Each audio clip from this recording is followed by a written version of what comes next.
آج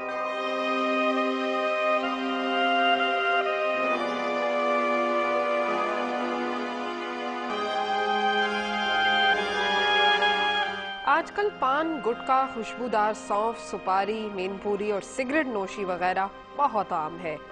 بکثرت پان، گٹکا وغیرہ کھانے والے کا سب سے پہلے منہ متاثر ہوتا ہے، کیونکہ اس کا زیادہ استعمال منہ کے نرم گوشت کو سخت کر دیتا ہے، جس کے سبب منہ پورا کھولنا اور زبان ہونٹوں کے باہر نکالنا دشوار ہو جاتا ہے۔ چونے کا مسلسل استعمال منہ کی جلد کو پھاڑ کر چھالا بنا دیتا ہے، اور یہی ہے منہ کا السر۔ یہ وہ ظالم حقیقتیں ہیں جو شاید ہم جانتے ہوئے بھی سمجھنا نہیں چاہتے۔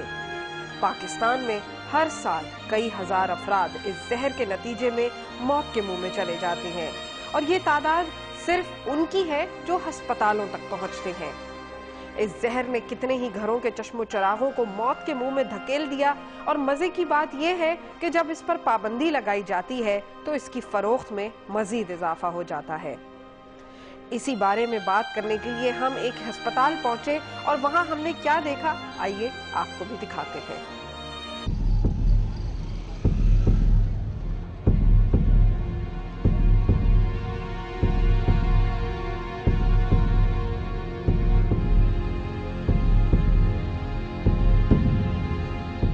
ناظرین، جیسے کہ آپ کو معلوم ہے کہ میں ہر ویکینڈ پہ یا ہر ہفتے کوشش ہوتی ہے ڈان نیوز کی ٹیم کی کہ کوئی ایک ایسا اویئرنیس پروگرام کرے جس سے پبلک کچھ مستفید ہو سکے، پبلک کے اندر کچھ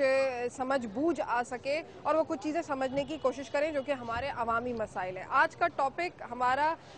ورلڈ کینسر ڈے ہے، یعنی دنیا سرطان کا دن منا رہی ہے، لیکن سرطان کے کیسز میں پاکستان کے اندر سب سے زیادہ منہ کا کینسر کامن ہے، اور اس کی بڑی بیسک سی وجہ ہے ناظرین، جو گلی محلے علاقوں کے اندر چھوٹے چھوٹے ٹھیلوں کے اوپر اور چھوٹے چھوٹے کیبنز کے اندر پان، گٹکا، چھالیا اور سپاری بیچی جا رہی ہے، اور بڑے ہی آرام سے یہ بچے جاتے ہیں اپنے مٹھی کے اندر، ننی ننی مٹھیوں کے اندر تھوڑے سے پیسے لے کر، اور وہ جا کر وہ خرید کے لے آتے اور منہ کے اندر ڈال لیتے، لیکن ان کو اس چیز کا اندازہ نہیں ہوتا کہ یہ کس قدر مضر صحت ہے، اور یہ کس حد تک جان لیوا بیماری ہے، جان لیوا لت ہے،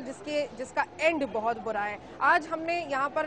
ہم عباسی شہید اسپتال پہ موجود ہیں، آپ دیکھ سکتے ہیں کہ ENT کا ڈپارٹمنٹ ہے، ایئر نوز تھروٹ کا۔ یہاں پر ہم ڈاکٹرز حضرات سے بھی گفتگو کریں گے، اور وہ ہمیں پیشنٹ سے بھی ملوائیں گے، تاکہ میں آپ لوگوں کو دکھا سکوں کہ کیا سچویشن ہو جاتی ہے، انسان کا بال بچے، کاروبار، فیملی لائف سب تباہ ہو جاتا ہے، اور صرف انسان ہسپتال میں آ کر پڑ جاتا ہے، اور صرف ایک چھوٹی سی غلطی، یعنی کہ پان، گٹکا، چھالیا، جو کہ ایک لت بن چکی ہے اس معاشرے کی۔ کچھ لوگ کہتے ہیں کہ یہ ہماری روایات کا حصہ ہے، لیکن شاید یہ روایات کا حصہ نہیں ہے، یہ صرف ایک لت ہے، اور آج کل چونکہ ملک کے اندر اعصابی تناؤ بہت زیادہ ہے، تو لوگ اس سے نجات حاصل کرنے کے لیے یہ آسان راستہ اختیار کر رہے ہیں۔ لوگ ڈاکٹر سے گفتگو کریں گے، ناظرین میرے ساتھ رہیے۔